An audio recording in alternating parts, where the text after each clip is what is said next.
प्यारे बच्चों, आज हमारी क्लास है BA प्रथम वर्ष की और विषय हिंदी साहित्य। हिंदी साहित्य के अंतर्गत आज हम अध्ययन करेंगे बिहारी सतसई में जो दोहे हैं उनके बारे में, उनकी व्याख्या करेंगे। तो विषय है हिंदी साहित्य। हिंदी ये प्रथम वर्ष, विषय हिंदी साहित्य।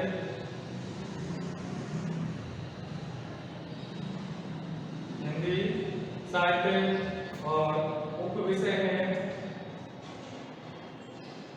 उप विषय बिहारी सतसई की, बिहारी सतसई के पदों की व्याख्या।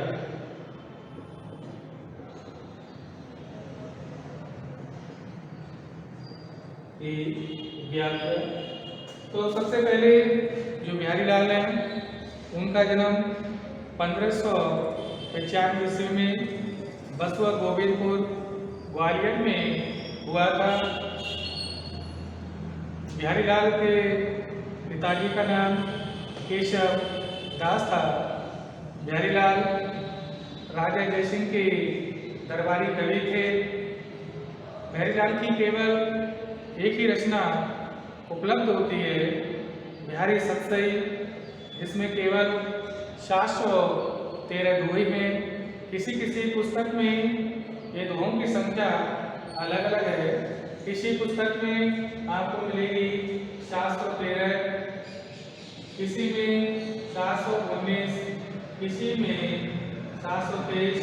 तो अधिकतर दोहों की संख्या 719 मानी है, लेकिन जगन्नाथ दास रत्नाकर ने बिहारी लाल के दोहों की संख्या को 713 माना है। जगन्नाथ दास रत्नाकर ने जगन्नाथ दास रत्नाकर ने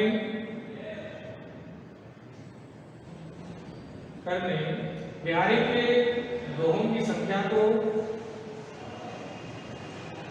बिहारी के दोहों की संख्या 713 मानी है, 713 मानी है।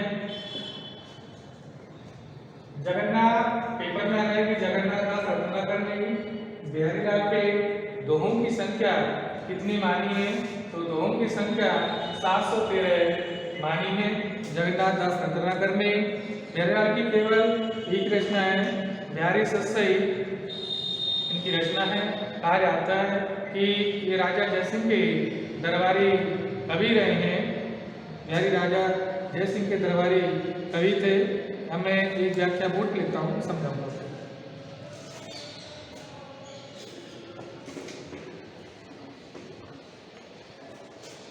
व्याख्या है, सो थोड़े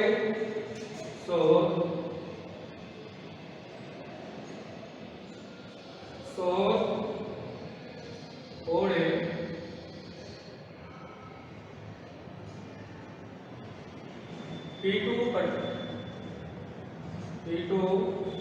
पट श्याम सलोने गार, श्याम सलोने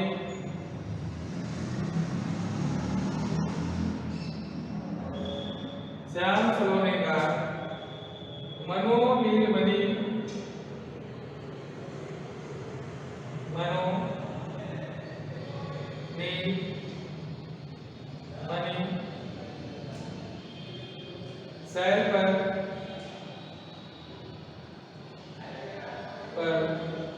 आता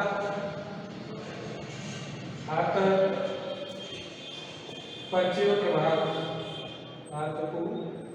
पर्चियों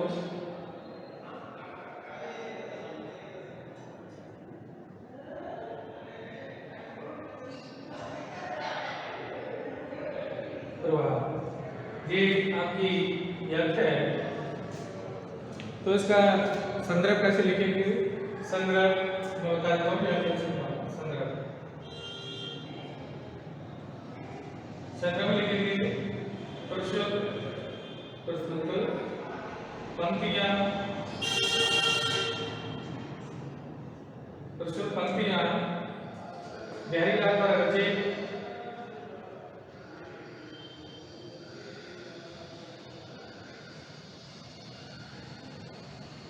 द्वारा रचित बिहारी सतसई से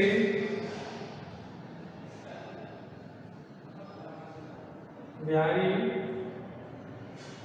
सतसई से उद्धृत है, उद्धृत है।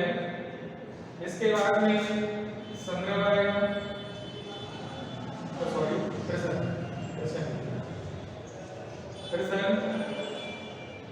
अब कवि कहता है सो थोड़े पीठ पर श्याम सलोने गार, यानी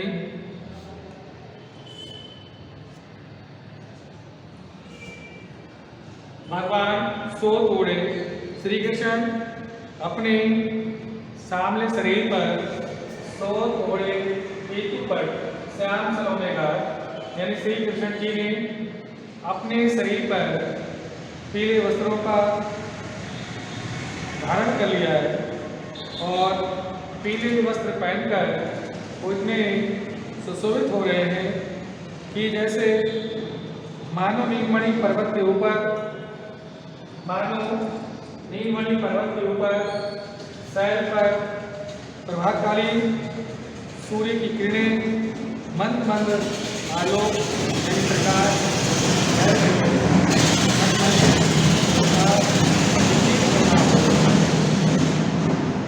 कहने का भाव है कि श्री कृष्ण ने अपने सामने शरीर पर पीले वस्त्रों को पहनकर रूप धारण कर लिया है। पीले वस्त्र पहनकर वो इस प्रकार से सुशोभित हो रहे हैं जैसे मानो नीलमणि पर्वत के ऊपर, मानो नीलमणि पर्वत के ऊपर प्रातःकालीन सूर्य की किरणों का मंद मधुर आलोक विकीर्ण हो रहा हो, यानी मंद आलोक यानी प्रकाश फैल रहा हो। सो थोड़े पीठ पर यानी श्री कृष्ण ने पीले रंग के वस्त्र अपने शरीर पर धारण कर लिए हैं। उन्हें श्याम और पीले वस्त्र उनके शरीर पर अत्यधिक शोभा दे रहे हैं या शोभा प्रदान कर रहे हैं। जैसे उन्हें देखकर ऐसा लगता है मानो नीलमणि पर्वत पर सूर्य की प्रातःकालीन किरणें, मानो नीलमणि पर्वत पर सूर्य की प्रातःकाल किरणें अपना आलोक फैला रही हूँ या सूर्य की प्रातःकाल किरणें मंद मधुर आलोक विकीर्ण कर रहे हूँ या प्रकाश फैल रहा हो। तो प्रश्न लिख लीजिएगा। प्रश्न कैसे लिखेंगे?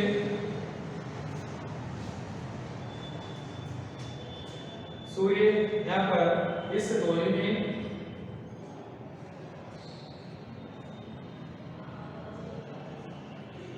में भगवान श्री कृष्ण की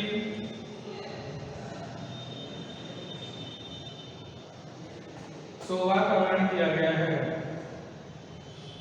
शोभा का वर्णन किया गया है।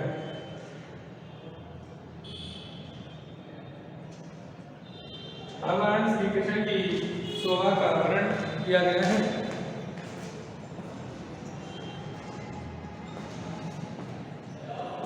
का वर्णन किया गया है। अब मैं यहाँ पे लिख रहा हूँ। श्री कृष्ण अपने सामने शरीर पर पीतांबर वस्त्र धारण करके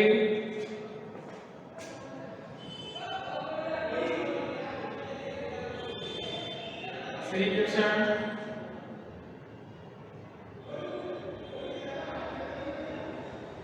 अपने शरीर पर, श्री कृष्ण अपने शरीर पर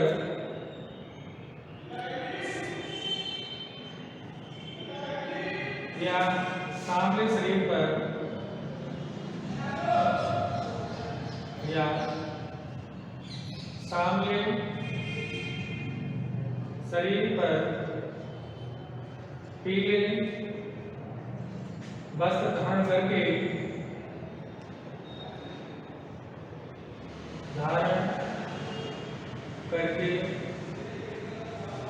अत्यंत सुशोभित हो रहे हैं, अत्यंत सुशोभित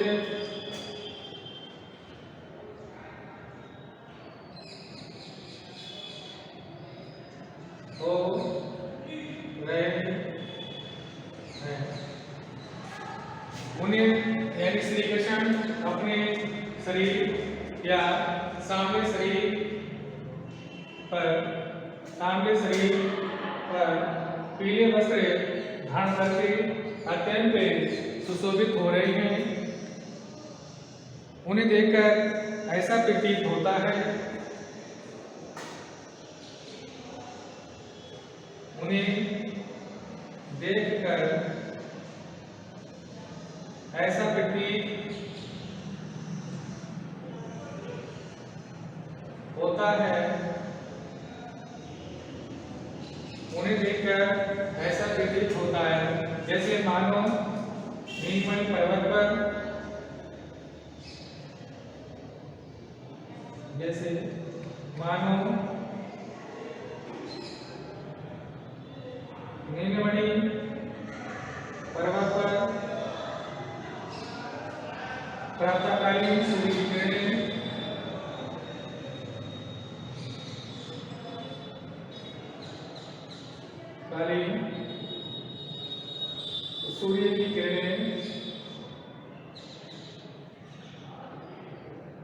सूर्य की किरणें अपना आलोक बिखेर रही हूं, अपना आलोक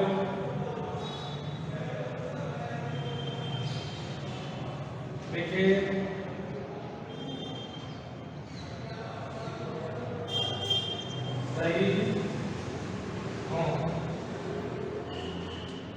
यानी श्री कृष्ण ने अपने सामने शरीर पर पीले वस्त्र रूप धारण कर लिए हैं और पीले वस्त्र रूप धारण करके उनका शरीर अत्यंत सुशोभित हो रहा है। उन्हें देखकर ऐसा प्रतीत होता है कि जैसे मानो नीलमणि पर्वत पर प्रातःकालीन सूर्य की किरणें अपना आलोक बिखेर रही हैं या अपना प्रकाश फैला रही है।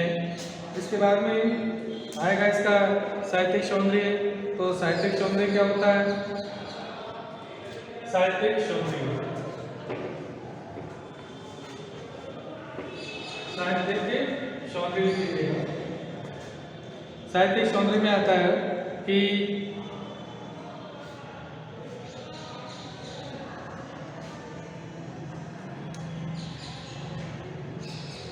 साहित्यिक सौंदर्य, साहित्यिक सौंदर्य, तो इसमें बिहारी ने अद्भुत कल्पना शक्ति का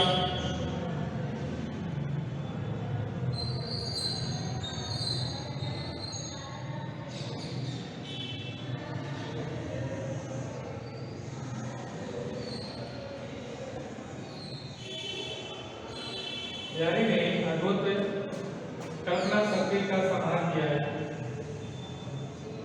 कल्पना शक्ति का समाहार किया है, समाहार किया है। बिहारी ने अद्भुत कल्पना शक्ति का समाहार किया है। नंबर 1। नंबर 2 में भाषा कौन सी है? भाषा देखेंगे ब्रजभाषा, भाषा कैसी है? भाषा में ब्रजभाषा लिखेंगे। अलंकार कौन सा है? अनुप्रास और उत्प्रेक्षा है अलंकार।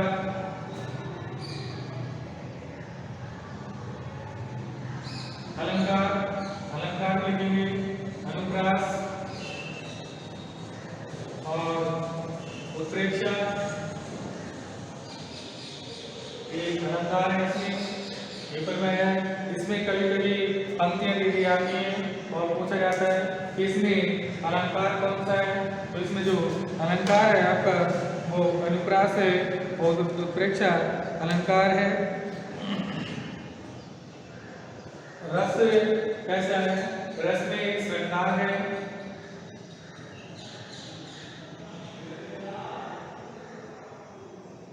रस में श्रृंगार रस है।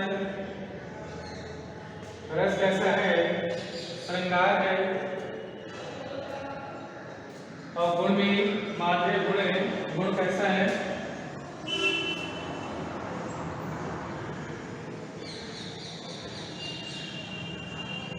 माधुर्य गुण। गुण कैसा है? माधुर्य गुण है। माधुर्य गुण है। तो ये पेपर बेटा आपने व्याख्या करने के बाद साहित्य सौंदर्य विज्ञान अत्यंत आवश्यक है। बिहारी ने अद्भुत कल्पना शक्ति का समार किया है। भाषा कौन सी है? भाषा ब्रजभाषा है। अलंकार कौन सा है? अनुप्रास है, उत्प्रेक्षा है। रस कौन सा है? श्रृंगार रस है। और गुण कौन सा है? तो गुण इसमें माधुर्य गुण है। मैं आशा करता हूँ कि आपको अच्छी तरह से समझ